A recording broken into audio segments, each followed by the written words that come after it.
Thanks for tuning in to another Quantum Yoga podcast episode. Today we are talking to Dr. Mark Sircus, and he's an acupuncturist and an oriental medical doctor practicing in Brazil, what he calls natural allopathic medicine, which has a very fundamental approach to healing, a very terrain-focused view of healing, which I appreciate about him. And he's a very prolific writer. Numerous books he's written, including his latest. It's called Hydrogen Medicine, combining oxygen with hydrogen and CO2. Could you start with a history of your book process, where you started, what was your first publication leading up to this current book? Okay, so I started 15 years ago with a book called The Terror of Pediatric Medicine, which was a book totally against vaccines. And I came from left field and into that area, which is a very volatile subject, very difficult. And then I moved on to write a book on magnesium called Transdermal Magnesium Therapy, and it helped me get out of the dead-end area of vaccines. It's a terrible thing to work with. And the book was titled Transdermal Magnesium Therapy. And I introduced to the world a product called magnesium oil, which is one of the purest substances on the planet. It comes from 1,500 meters below Europe, below ground, an old seabed that's been there like 5 million years or something, all turned into magnesium chloride. And I introduced the therapy of using this on the skin, getting massages or taking baths with magnesium. And it was a hit and put me on the medical map of the world. And then I went to write a book on sodium bicarbonate. And I'm the only doctor in the world who has done so, written a book on sodium bicarbonate. And then I went on to iodine and selenium. And it just so happens that all of these medicines, they're all nutritional. Magnesium is nutritional, iodine is nutritional, bicarbonate is nutritional, and selenium also. These are all ICU and emergency room medicines. These natural medicines, not pharmaceuticals, are used to save lives every day, but they don't talk about it because they're not patented. Nobody makes money of these things. And I created a new system of medicine, which I called Natural Allopathic Medicine. And using these kind of emergency room injectable medicines or through IVs and bringing them home for people to use at home. And instead of having a doctor giving you an injection or an IV, you take them orally, transdermally on your skin, take baths, nebulize. And I applied these medicines to cancer. So on the same road, I ended up writing a 2,500-page book or compendium on cancer, a shorter version of that, a book on water. My wife was just saying to a guest yesterday, I have 25 books, so I kind of start forgetting about which ones. And I have a book on love and sex medicine, a book called Heart Health, which I create a new definition for the heart, the spiritual heart. And I define it as the heart is the vulnerability of being. So the book is really about feelings and emotions and intuition, everything that we feel more than we think. And I'm sure there's some other books in the middle. There's one called Magnesium, the Ultimate Heart Medicine. And there's others. There's a book on frequency medicine. But the most exciting thing is actually happening right now. It happened yesterday. I surrendered my new manuscript to my New York publisher and to my web team to make an ebook, which will be out next week. And the book is entitled Hydrogen Medicine. And the subtitle is Combining Oxygen with Hydrogen and CO2, carbon dioxide. And it really, I've already have one book published in New York. I'll just mention two other books before we go on. One is called Anti-Inflammatory Oxygen Therapy. It's published in New York. And another book on medical marijuana. All parts of my protocol. This book on hydrogen medicine introduces what I call hydrogen-driven protocols, where magnesium and these other minerals were always the top of my protocol. Now it's hydrogen. Hydrogen. Our universe is made of hydrogen. All the stars in the universe, every one of them, run on hydrogen. We send rockets to space with hydrogen fuel. Now we're starting to run our cars on hydrogen. And this book introduces it as a medicine.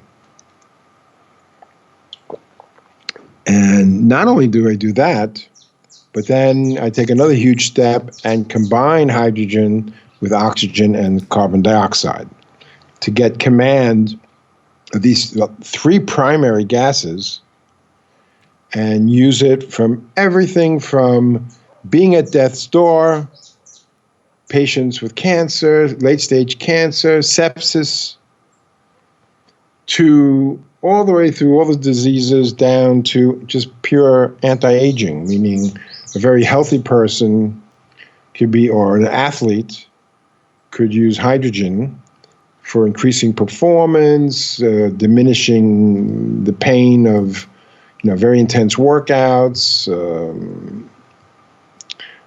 more rapid recovery from injuries. So it's very exciting. Very exciting. It's only been known in the world, these last 10 years.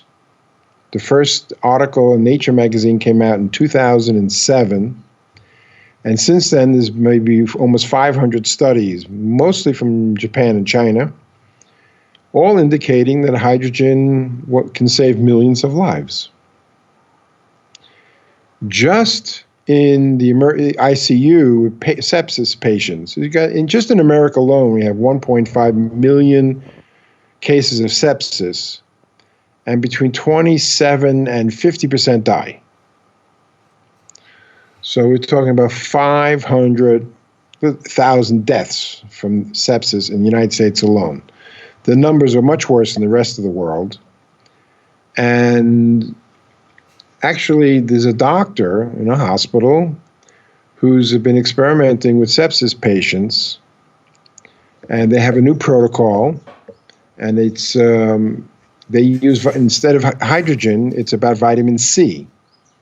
Vitamin C, B1, and cortisone. And their save rate for sepsis has been increased enormously. Vitamin C is an antioxidant. Hydrogen is a very small antioxidant, and it's the perfect one because it's so small. In terms of what its basic function is in the body, I mean, of course, we live on hydrogen. Food is the creation of hydrogen compounds, and the digestion is stripping the hydrogen. We don't get much hydrogen from the air, but it's a fuel. The sun thinks so, cars, rockets. And for us, too, it's a fuel. It hits our mitochondria, our cells, and increases energy production, metabolism. But at the exact same time as it's stimulating the cells and the mitochondria to produce ATP, there's more oxidation. And then, of course, we call oxidative stress. These are free radicals that are dangerous. They're created just by living. Certain things increase this oxidative stress. Hydrogen stimulates that, and at the very back end, cools it down by neutralizing the free radicals, especially the most dangerous ones, turning them to water. So it stimulates, it hydrates, it cools, and takes out oxidative stress. And I'm talking about the oxidative stress a person's feeling as they're dying, and reducing that and bringing people away from death's door. And the research shows that. It's not me making it up. I'm presenting the logical conclusions. And for like sepsis in the ICU, it's very quick acting, and hydrogen just works. You can give more of it, and it's safer than vitamin C. So the protocol I propose for sepsis is hydrogen, oxygen, giving both gases. Raising CO2, the best, easiest way in an emergency situation is to give an IV of bicarbonate. And then also giving the vitamin C, the same protocol this doctor's using. The vitamin C, the B1, and the cortisone. So it's offering a whole change in medicine, because all of a sudden there's a new number one item, like oxygen is now number one. In the future, I envision it'll never be oxygen alone. It'll be oxygen with hydrogen. So I've been testing that the last few months. I have 2 machines here I've been testing out. You can drink hydrogen water, and even stronger is to inhale hydrogen gas. And as I said, I'm experimenting with 2 machines. I've had some incredible patients, on the machines with just amazing stories. So this is what I'm having fun with. Wow, I love that. Well, let's keep going into this hydrogen story. And one of the ways you mentioned people can get this into their bodies is via water, and that's been peripherally discussed in a previous interview. For people who want to check that out, you can look at Leo Zimborski. But this way of inhaling the gas, you're saying, is much more powerful and potent. So maybe you could talk about these different delivery mechanisms. You could talk about the mechanism on how, maybe a little further on how hydrogen is working vis-a-vis the mitochondria, as you were discussing a little bit before, and some of these health outcomes. Well, there are 2 ways. The 2 ways of taking well, there's actually maybe more than 3. The main ways of taking hydrogen is inhaling it, like you would oxygen, right through the nose, with a machine that creates the hydrogen, or creates hydrogen and oxygen gases. You can drink water with hydrogen put into it, and you can do that by they have pills which make a very high concentration. There's actually like water machines, like water coolers that you can put in an office that make hydrogen water and things like that. There's lots of small machines that put. And then the machine, that is, it's makes your water. So you make your water at the same time you're breathing the gas. So there's lots of options, and there are 4 machines and companies that I've been presenting on the inhalation end. I've been doing the pills, hydrogen water, for about a year and a half, maybe even 2 years, and started studying about the inhalation the very end of the summer, last summer, in 2017. And I really didn't want to get into it because it's a couple thousand more for people to spend. The machine goes into $6,000. The machines from China that are coming with FDA approval, hopefully soon, for the emergency room ICU is like $30,000, but they're big machines that give you total control of the gases. So in the very end of August, I had a patient started with me. My work basically is to teach people to create treatment centers in their own home to use these different natural medicines that are actually medicines if a doctor's using them. But you legally can get them on your own because they're natural. And sodium bicarbonate you can buy in every supermarket in the world. So this patient started in the end of August. She was a cancer patient. She had breast cancer 5 years ago. They took her breasts off, told her to never come back in her chest wall, spread to her lymphatic system. She was on low-grade chemo for about a year, and then she reached out to me. It was the last week of August. So she ordered all the things in the protocol, did a consultation with me, and started maybe 5 days into the protocol, she just collapsed and lost her ability to walk. She was only able to what they call crab walking, and she totally lost it. We took her to the emergency room, and they diagnosed her with a brain tumor blocking the spinal fluid, and she was going down fast. So she was the first person I recommended a hydrogen inhaler to. It was a 2% machine. They have 2%, 7%, 99% purity of the concentration of the gas. She got a 2% machine, which is what most of the researchers have used. And within 10 days, it was almost like, for me, an image of Chuck Yeager breaking the sound barrier, 65 years ago. She just came out of this tumor, totally destroyed space, can't walk, can't go to the bathroom, and she just came right out of it.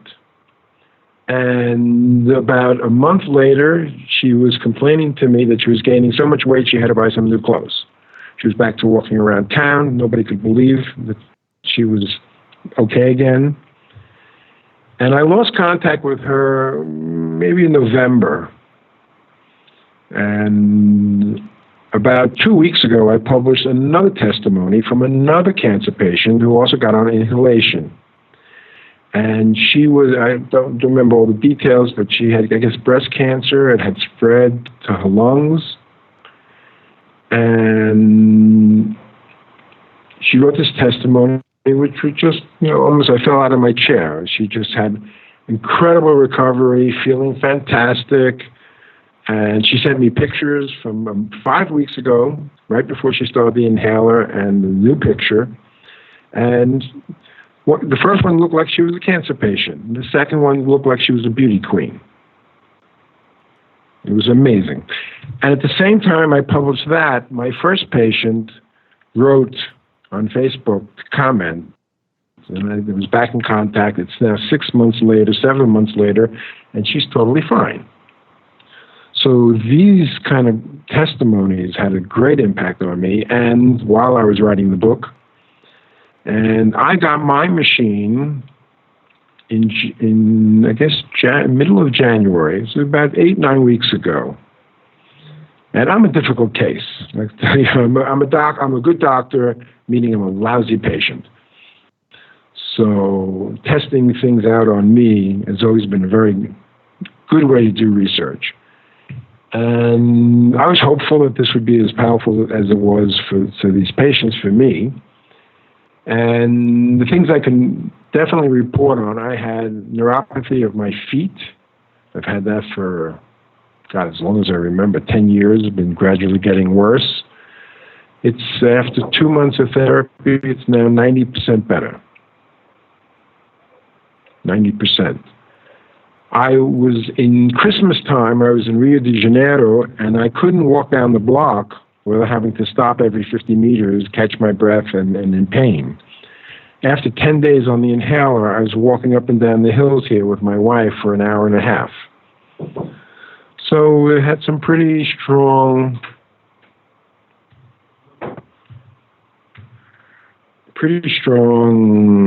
effect on me. So, of course, there's lots of testimonies from all over the world. In Japan, they've been using this for a few years. And its effect, because it gets everywhere. To the tip of your nose, your toes, the brain passes right through the blood-brain barrier. So it saturates, you can saturate the body and cool the oxidative stress. It's like a fire truck. It comes over and plugs into the hydrogen, and under pressure, a huge stream of water to put out the hottest fires. The hydrogen, you can pump it in, you can do the inhalation, and do the same thing. And of course, this takes down inflammation. You reduce the oxidative fire, and you reduce the inflammation. So it has a strong effect for inflammation and oxidative stress, which is behind almost all diseases. There's no such thing really as disease without oxidative stress. even more so than acid conditions. But they all go together: low oxygen, low energy, low carbon dioxide. And digestive problems, the inability to really digest foods enough to strip off all the hydrogen. Or the fact is that the reason raw foods are really good for people, not that I'm not into raw food, is because it's the abundance, it's live. It has lots of hydrogen to give the body, where cooked meat doesn't. So now I'm going to really, for like a full court press on the world, I'm going to put this out, with all the strength I have gained through the years and my reputation, and because it's a revolution. Using the same stuff that sun uses for breakfast, to use it. Yeah. Well, can you talk about the relationship between? Let's start with connecting this to some of the other minerals that are you've written about, and I would love to hear about iodine. Iodine on its own, how it's used in the body, as well as its relationship to hydrogen. Well, it just so happens my New York publisher is going to publish my third edition of my iodine book, I guess, next month. So I had just, before getting into hydrogen, I had just restudied everything on iodine and rewrote the book. And iodine is one of these substances that's totally necessary. It's totally necessary.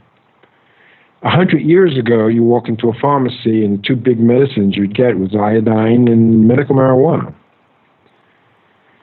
Dr. David Brownstein, one of my favorite doctors, he's not too far out of Detroit, he tested 6,000 of his patients, and 96% were deficient in iodine.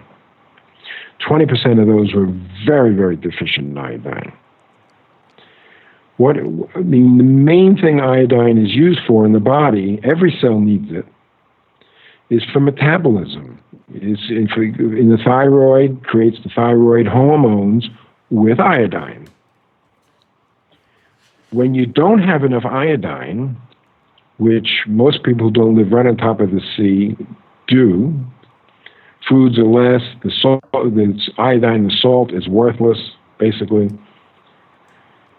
When you don't have enough iodine, the thyroid looks for anything. It's like it puts out a huge antenna net, like a radio tower, looking for anything that even looks like iodine. So it starts absorbing, instead of iodine, fluoride, which is the same kind of molecular composition as iodine, bromide, which is in white bread, which is in many medicines. It absorbs mercury. It absorbs rocket fuel, which many parts of the United States is polluted with. All of these have the same type of structure molecularly as iodine. And more dangerous than any is if it can't get regular iodine, it will pull in any radioactive iodine that comes by. And there happened to be a lot of radioactive iodine after Fukushima. It spread around the northern hemisphere. And of course got into the grass and cows eat it and put it in the milk. So it's around. It's around. People think, it only has a half-life of 8 days, so it goes away very fast. But there's a form of iodine that stays around for millions of years, radioactive. So the main problems for our physiology is the glands that concentrate iodine, the thyroid, the breasts, the ovaries, and the prostate gland. These tissues, these glands, concentrate more iodine than the regular cells. If you don't have enough iodine in these glands, they're vulnerable to cancer. Not only because they get polluted with other things, but because the lack of presence of iodine. So it's one of the basic, not the only, but basic causes of breast cancer, ovarian cancer, thyroid cancer, and prostate cancer. Iodine is used for in hospitals, different than it was 150 years ago. I mean, now they use it just to clean things, mostly. Of course, they use radioactive iodine.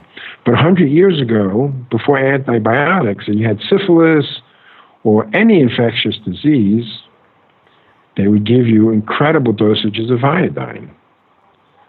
Iodine is antiviral, antibacterial, antifungal. It's against all. If you have enough iodine, it will kill almost any pathogen. So in the age today where we have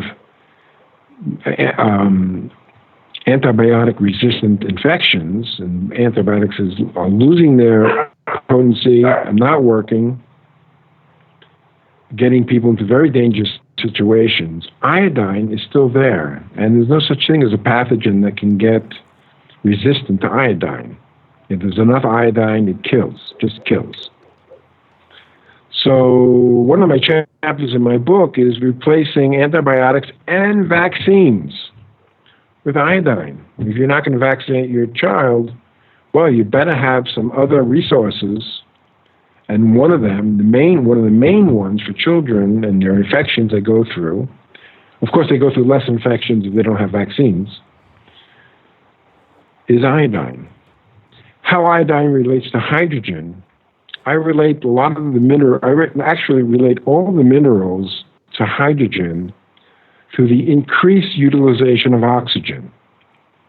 Iodine is important for oxygen utilization.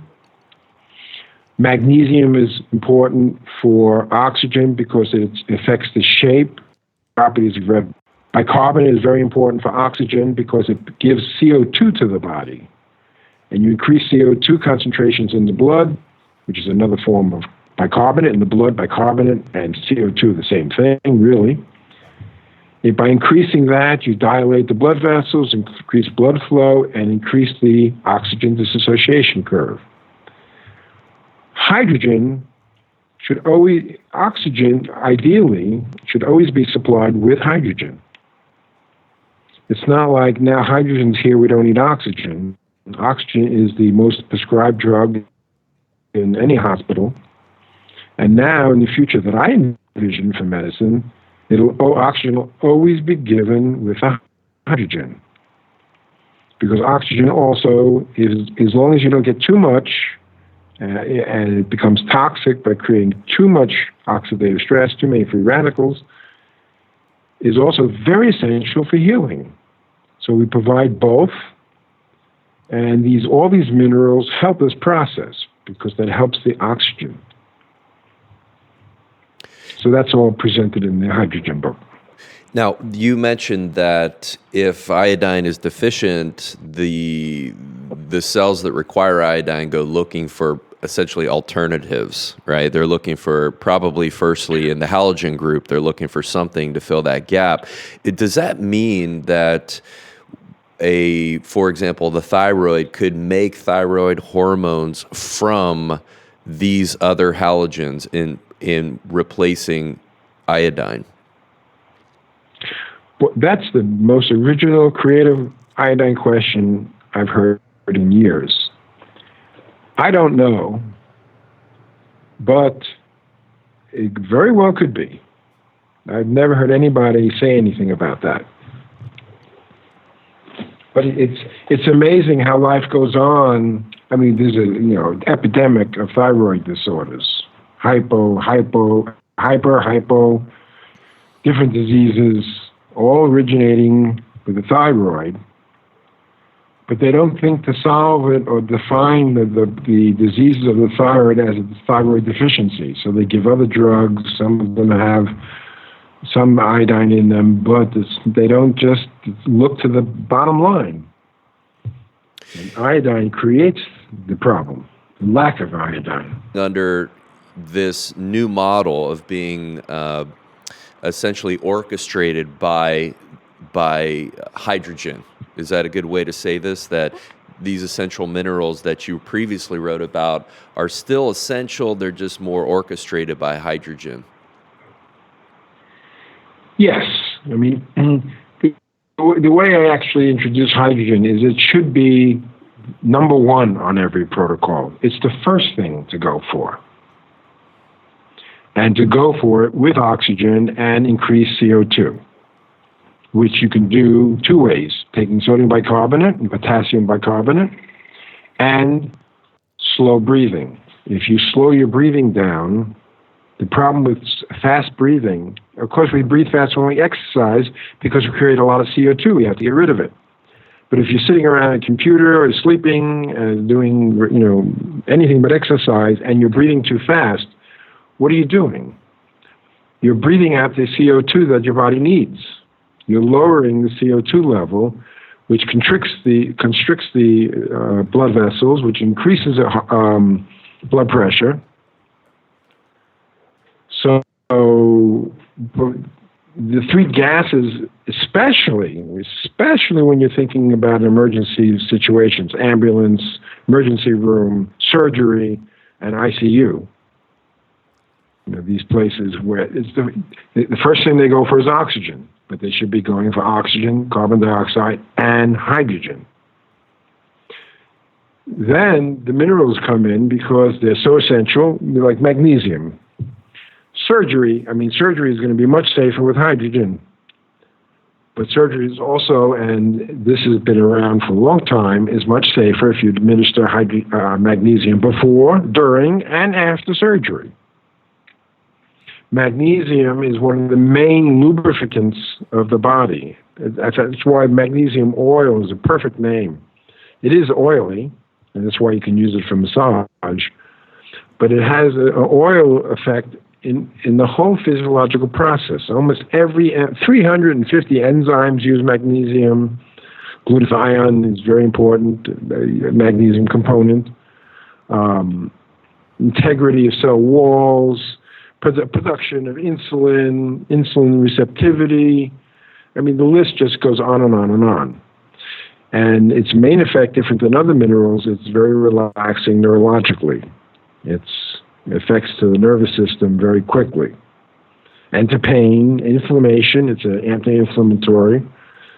So magnesium, my medicine is protocol medicine. And I wouldn't dare at this point to create a group of people who are just testing one substance, say a cancer patient, a new drug. And they put all their eggs in the basket of one drug. That's very different. And to deny them the other 10 things that would be fantastic for them. In protocol medicine, you don't deny anything the body needs. Study the body, what it absolutely needs to function properly, and you provide it. And the top of the list, as I said, the three gases, and you got the magnesium, iodine, selenium, sulfur, bicarbonate, now we're up to 8 substances, and you can add to the list. Of course, supernutrition. I'm very much into infrared therapy. These things called biomats, you sleep on them. They radiate light into the body all night long, and it turns to heat. So for cancer patients, it increases their core body temperature, which mathematically increases the immune system strength. And in the end, cancer is resolved by the immune system, one way or another. So it's a package. Hydrogen is the smallest, easiest to flood the body with. Each 1 hour of hydrogen therapy is like an IV of vitamin C. Vitamin C is like 137 times bigger than hydrogen. They're both antioxidants. The body gets, you take an IV, you take 150 or 100 grams of vitamin C. Most of it gets flushed out of the body very quick. It's the same with hydrogen, but you can do it. You can stay on the high. If you're in the emergency room or intensive care and you're dying, you plug the person in, the oxygen, hydrogen, and you don't take them off. Where you couldn't do that with vitamin C. You couldn't just keep giving injections. There's a point where it's toxic. Anything is toxic when it's too much, except hydrogen. And we happen to be, by number, the biggest thing in our body, by count, is water. We're 99, according to the number one world expert on water, we're 99% water by a molecular count.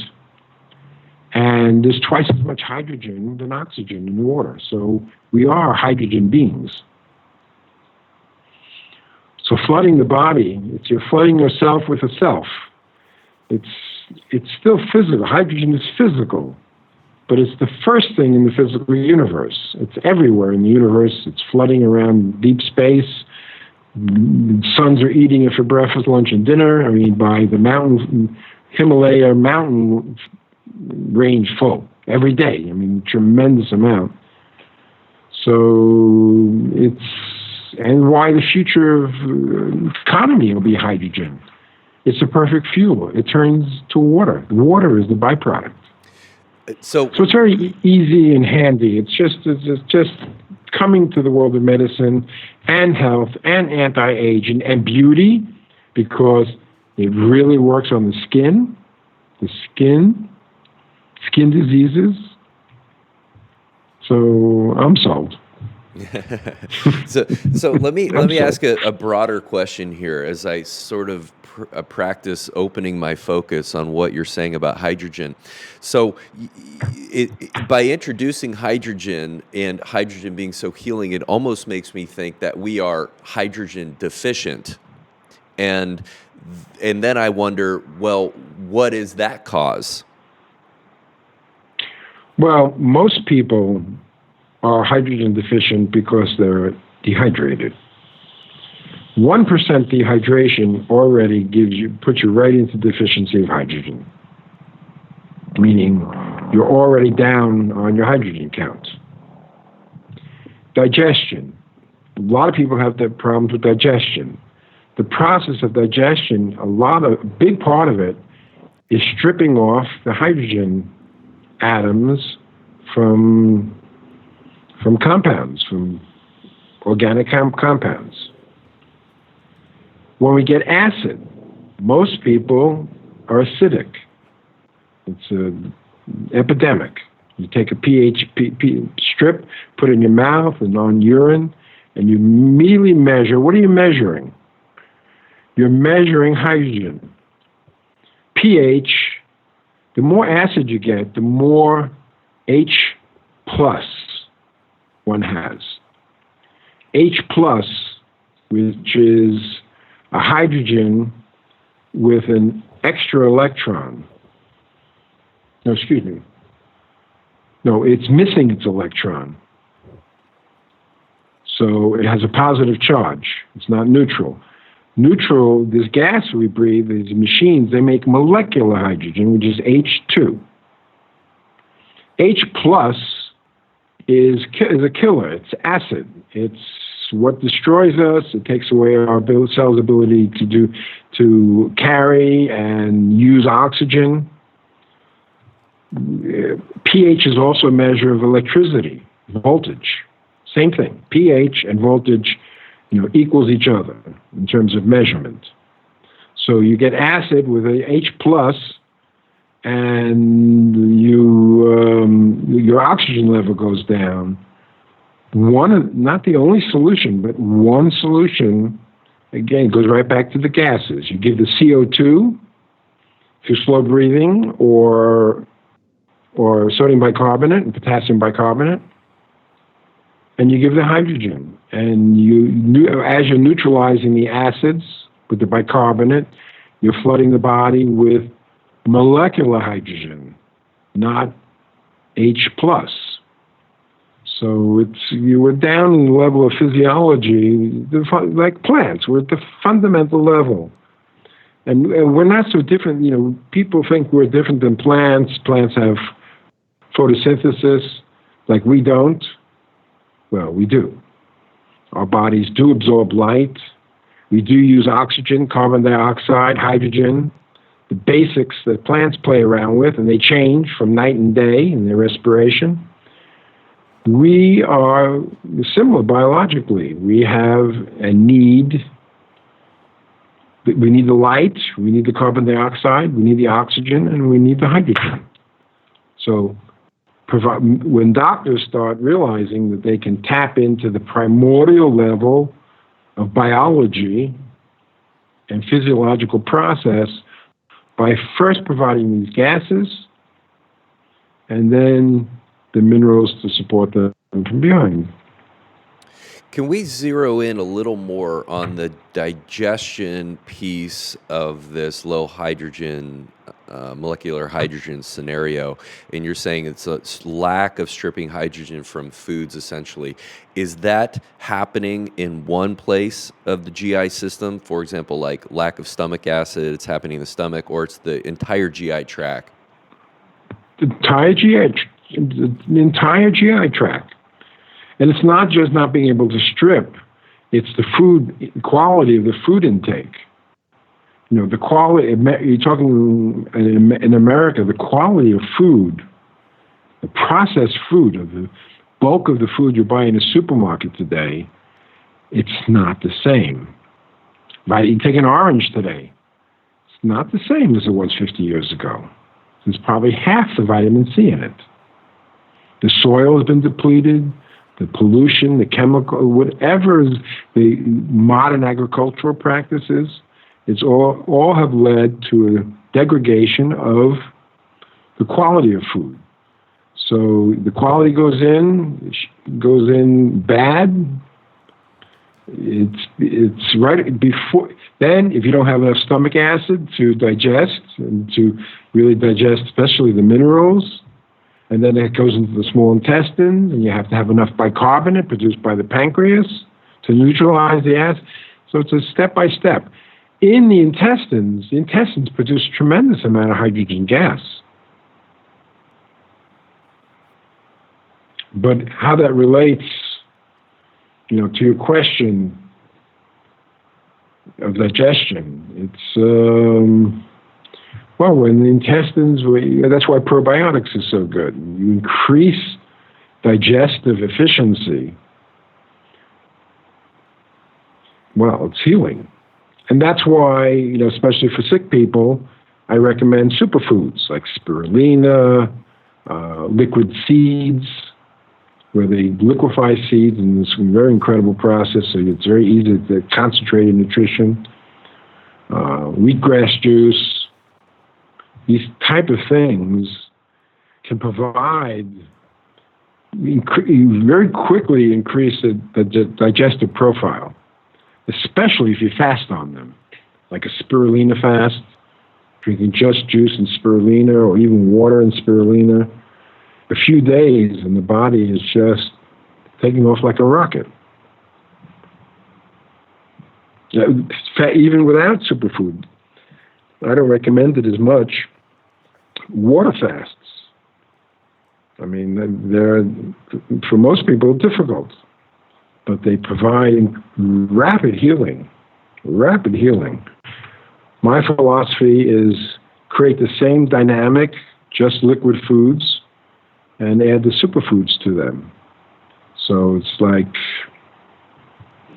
well, before we had hydrogen, this would be the best way to get hydrogen in superfoods. They're super because they're easily assimilable, including the hydrogen and everything else. So I would like just to hear a little bit more about the liquid seed food. This is new to me. If you could explain that a little more detail. It was just, I don't even remember how I found it. But there's a company I was introduced to, and they made this product. Their main product is called Soul. And there's one or two other main products from them. And it comes with like a little envelope. Like the Soul is 2 ounces. And it's like playing astronaut. You just zip it open with your hand and just squeeze it into your mouth, which is what an astronaut would do in no gravity. So it's just a little squirt, and in one 2 ounce package, you get 8 to 10 servings of good fats, 8 to 10 servings of fruit, 8 to 10 servings of vegetables, all organic, of course, and 2 to 3 grams or something of servings of what's this? It was, I guess carbohydrate, a little bit of carbohydrate. So it's seeds.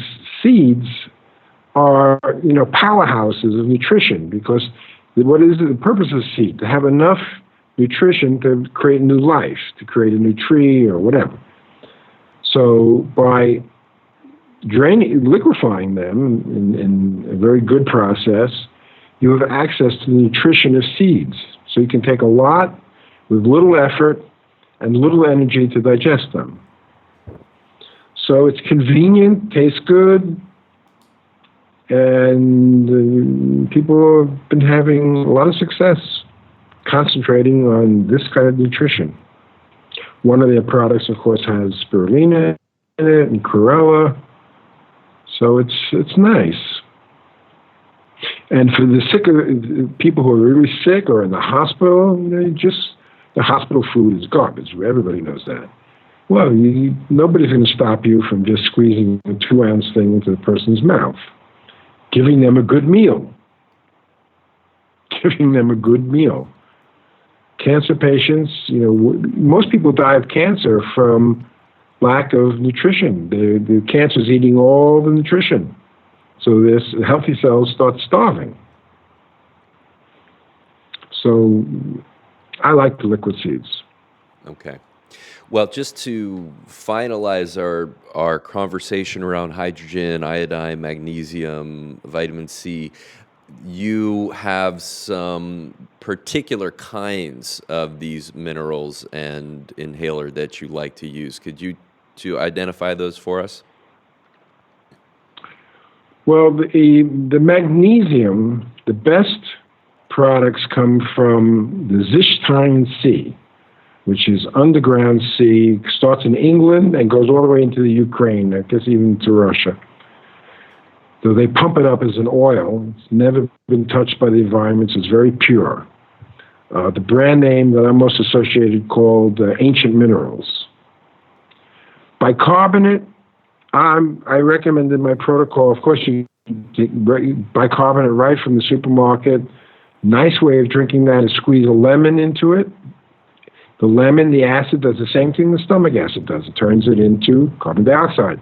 So with the lemon, you see the bubbles right in the glass. My recommendation, what I tell people to use, is a product called pH Adjust. And you can see all these things on my site on the protocol page. It has sodium bicarbonate, potassium bicarbonate, and magnesium in one formula.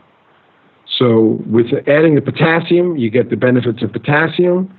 By adding the potassium also, you get less salt because you're not using only sodium bicarbonate.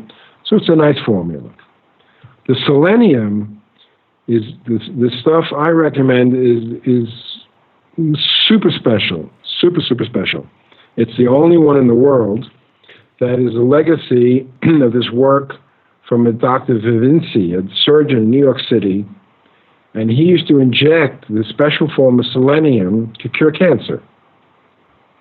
And I wrote my book on selenium when I found that there was another pharmaceutical company that made injectable selenium for the ICU departments. So that's when it really got my interest, that there was an actually injectable selenium. So where was I? So this selenium is bonded to a fat, to a lipid. This is how this guy in New York, the surgeon, created his medicines. And in the case of this particular product, it's sesame seed oil. And the first time I took this product, I took 26 drops. Each drop is a milligram. Every other product on the market is either 55 micrograms or 200 micrograms. So between 5 and 20 times less potent. And here I was taking 26 grams. I felt like Chuck Yeager breaking the sound barrier. It was just amazing. I didn't feel a thing. I didn't know. And even people who I work with were freaking out. How can selenium is dangerous. Well, it's not dangerous in this form. So a patient can take 10 grams a day, 20 grams a day, and when you concentrate substances like vitamin C, it's different when you give an IV. It has a different property at very high dosages. So here you can take selenium, and doctors don't even know all of the things the body uses for selenium. But one of the main things is because you make selenial proteins, and they're just still researching on many of them. But glutathione, one of the most important enzymes in the body, if not the most important, it needs selenium. So, and there was a research done many years ago showing that just 200 micrograms, which is the biggest pill size you can find, 200 micrograms a day reduce your chance of dying by cancer by 50%. Come on, that's amazing. So selenium is a fantastic medicine. Can be used in ICU, you can inject it, and you can take the special form orally at 1 milligram a drop and take a lot of it without worrying about the toxicity of selenium. So that's a very special product. It's called tongue oil. And everything else is kind of standard. Iodine, I have 2 recommendations. Nascent iodine and Lugol's. Lugol's been around for 150 years. Comes in different concentrations. Better to use on the skin than Nascent. But Nascent, which is alcohol-based compared to water-based for Lugol's, is better for thyroid-sensitive patients. Better for starting at low dosages. Better for children.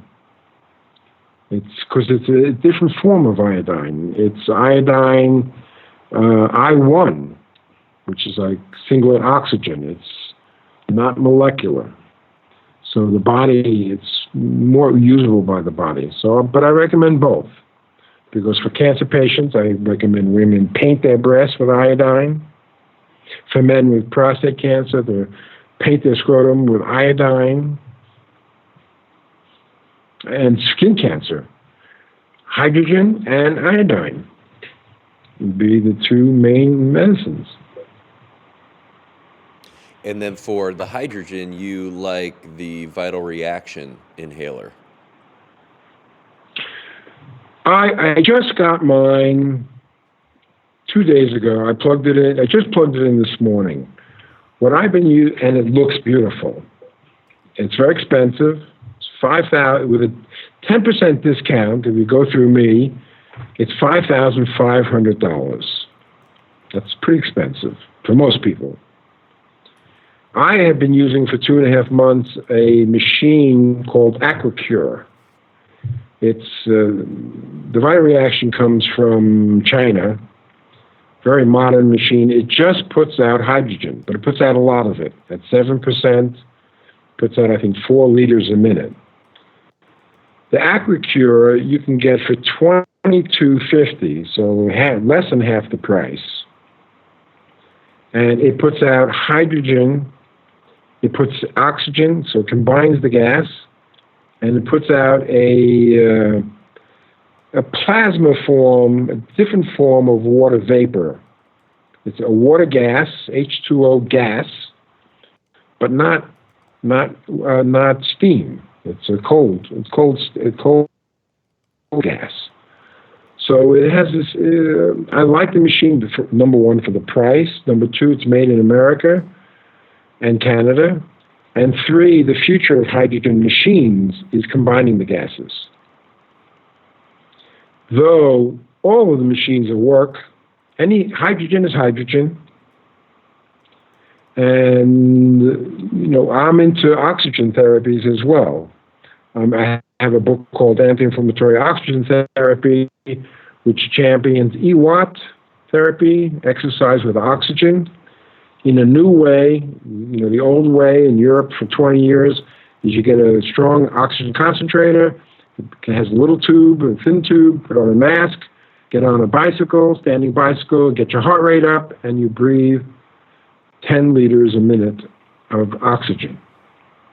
Today, in the book, I introduce another system in which you take a cheaper concentrator, 5 liters a minute, and you plug it into a bag, and you fill a bag full of 900 liters or 600 liters of oxygen. Then you get on the bicycle, and then you hook the bag with a big tube with a big, great mask, and you breathe, get your heart rate up, and you breathe unlimited oxygen. If you need 50 liters a minute, you're breathing 50 liters a minute of pure oxygen or purified oxygen. Where in the old system, you'd only be breathing 10, so you'd have to mix in regular air. I have right sitting next to me a little machine I just got from England. It's called singlet oxygen. They have different kinds of machines, but they all put out singlet, a highly energized oxygen that turns right away to regular O2, but you receive the energy from it. So you can go with a hydrogen machine that's just hydrogen today and pick up other different kinds of oxygen therapies. Or you can save a lot of money and go for this AquaCure. As I say, it's $2,250 with a 10% discount. It's $2,500 normally. And I'm happy with it. That's on your website. It's on my website. There's my regular site, drsircus.com. And then I have 3 hydrogen sites. I have one on sports, I have a hydrogen medicine site, and I have a site for these hydrogen inhaler products. So yeah, and all the sites are linked. So you can go from my drsircus.com, which talks about hydrogen-led protocols, to my hydrogen medicine site, and then and I show 4 different machines. And I'm looking for another company from China to work with. It would be 5 different companies. And hydrogen belongs everywhere. It is everywhere already. It's everywhere. And now it belongs everywhere in the world of medicine. Certainly in the area ICU, emergency center, in the future in the ambulances, clinics, beauty parlors, everywhere. At home. So in this launch, I foresee, well, like a shot heard around the world. I want to really get this out there. From my experience so far, it's only helpful and does zero harm. Can you talk about vulnerability of the heart, which is something of great interest to me? I came to Brazil 26 years ago, and I was a student of Dr. Christopher Hills. He was the guy who introduced spirulina to the world. He taught me a lot about everything, actually, about myself especially. And he had this process called creative conflict, which has to be the most unpopular process in the whole world. So it's the only thing you can't find on Google. And he talked about compassionate ruthlessness and many things, the secrets of how to be in your heart. Like, he would ask, do you mind? If you're minding something, you're minding it. You're not in your heart. Thinking versus feelings. When I came to Brazil 26 years ago, it was a noticeable difference of energy. People were different here. There was what I considered and felt as heart. There was still heart left in Brazil. And I've been used Christopher's teachings about the heart as meditation for years. And then I started writing this book, Heart Health, and I defined the heart as the vulnerability of being, and that the mark of the purest heart is to treasure vulnerability. Women treasure their babies who are born 100 million% vulnerable. They're totally vulnerable. They don't have heads yet. They're just beings. And our being is centered in our heart, not in our head. When we get centered in our thoughts, what we're in is not in our being, we're in our mind. And we know how crazy minds can be, how ugly. Of course, in history, there have been some very good minds, but minds can definitely go the wrong way when it's controlled by the ego and sense of separation. We even get separated, like Americans are almost probably 99% separated from their heart. People who are thinking all day long, thinking. There's no space for the heart. So the heart kind of closes, and people hide their vulnerability. They don't want to be vulnerable in front of others. They don't want to be like a baby in front of others because you can get hurt. People hurt us all the time. You say something and people don't even listen. They're saying something right before you even finish speaking. There are many people judge.